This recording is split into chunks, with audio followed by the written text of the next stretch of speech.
Rema Namakula ayongedde okuba nti asaliza n'okuba nti alumba Kenzo mpola mpola. Avuddeyo n'agamba Bambi Hamza Ssebunya ye kyama kye yafuna era nga kimutambula ne kimukulukuta ne kimuyingira paka wali mu busomyo paka omutima munda. Tukwaniriza nateera ku mukoto gwaffe omuganzi okumanyikiddwa nga Uganda mu Kamoli amanya n'eddoboozi Pampita Ntambi Jimso Nambondo Chibweya Maxode Junior. Webale kuba nti otambula naffe blood wange, big up on yourself. Webale kuba nti otambula naffe, webale kuba nti osubscribinga, we are subscribinga tena watandula kuba nti osubscribinga ngamba kikasero beno nti osubscribinga tutambule fenna mpola mpola. Twabagamba this is 2020, better look forward oleme kuba nti ojjukira ebyayita because ebyayita byayita bireke byerabire. Nkuletedde Rema Namakula ne Edrisa Musuza nkugambye ebyayita byayita bireke byerabire. Olunaku lwaleero nkuletedde Rema Namakula kugata ne Chaliwe amanyikiddwa nga Eddie Kenzo. Rema anabwe kityo yagenze nakola akayimba bakayita ekyama kugana n'okuba nti yakoze video embalagavu ennyo. Akayimba kano ka mukwano, akayimba kano kalimu ebirungo ebyenjawulo era nga Rema mukuba nti ata akayimba kano yayogedde ebigambo bingi ebyenjawulo. Naffe ne tusala okuba nti tusharinga naawe ebintu bino mpolampola naawe obere nti obifuna muganda wange. Ffe twagamba nti tuleeta palapasi wabula twasala okuba nti tukuleetera information gy'olina okumanya mpolampola. So n'olwekyo Rema ebigambo byayogedde byengenda okuba nti nkutuusako sawa zino then otambulire mu kumanya n'okuba nti otegera subscribe gwatanaba kuba nti osubscribinga then ya subscribinga tugende mu maaso mpolampola. Olunaku lwaleero Rema ng'atta video ekyama. Video eno nnungi mbalagavu mboko fire era nga video eno zezimu kuzitasinza okubeera ezakabi mu Uganda zibatadde mu season ya COVID. However much zizimu kuzisinga okubeera eza tabu naye ng'ate mu biseera bya COVID zezimu ku video ennungi oyinza okugigeraganya ne balanced eya gundi eya Karokasita. Oyinza okulowooza mundawe ya Linda Dani ya B2C omwali Linda Dani. Oyinza okulowooza oba bw'obaayo ya Uncle Wizo.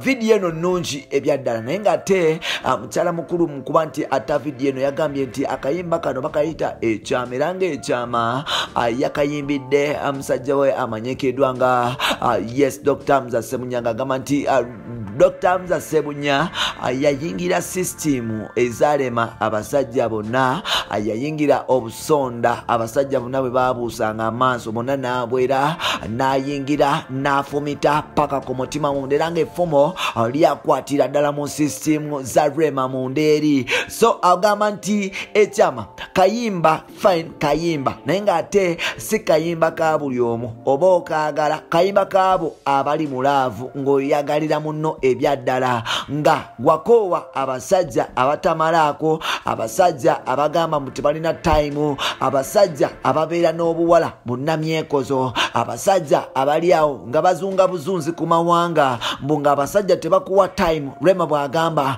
mbu ye ekyama yakizuula mu Dr. Hamza Ssebunya. Binono abyogera nga ate akayimba ke bayita ekyama video nakulwaleero era nga Rema agamba nti ye yafuna omusajja emboko fire yamuwonya obusajja obwali bumweragirako n'okuba nti bumwekolezaako n'okuba nti nga bumukola nga tebulina kimumugattako mpolampola. Rema agamba nti ali mu love, gwe yafuna tamuswaza, gwe yafuna amwagala, gwe yafuna amuwa time. Yensonga lwaki antandise n'okuba nti agejja n'okuba nti anyirira because omusajja gwalina mboko fire era agamba nti je kyama ddala. Rema kino kiraga nti alina gwakona musuuza y'omu ku basajja abasiba ku nnyonyi bambi musajja watunga anonya ssente. So Rema bagamba nti obusajja obubazunga ku nnyonyi nga busimanya bwefubula bize bulabula omanya nti akubye Kenzo bamulimu M0.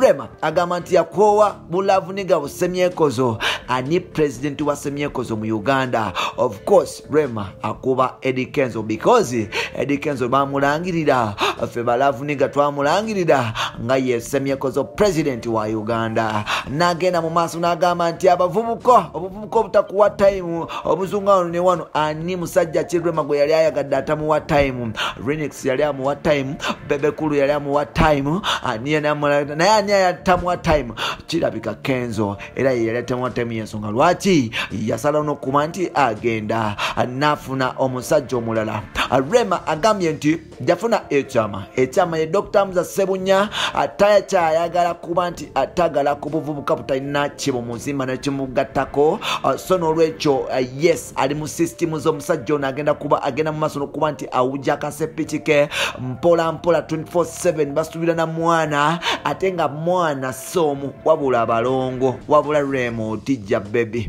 ebyo bya Rema agambye nti yafuna ekyama Kenzo talina kyamugamba yes yafuna ekyama Kenzo talina kyamugamba wano wengambira kirungi Rema okuvayo kuba nti atimbatimba musajja we mu limelight oba kyakola kikyamu nkiddamu commentinga ne point zo olowooza kirungi Rema okuba nti atimba omusajja we ku internet ne mu bantu ba bulijjo oba akola kikyamu bwe bamubba ani gwa blaminga amubye oba oli eyamutimba system za Uganda mu Kamoli nkugamba nti wekomire wano twakugamba tuleta palapase ugwapula tukuletera ebyo singo okuba nti oyagala Rema agambye nti yafuna omusajja amusingira Kenzo emirundi 10 era nga Kenzo talina kyamugamba Dr. Hamza Ssebunya kyekyama era nga ekyama yakikozemu n'oluyimba kwekolabo n'okuba nti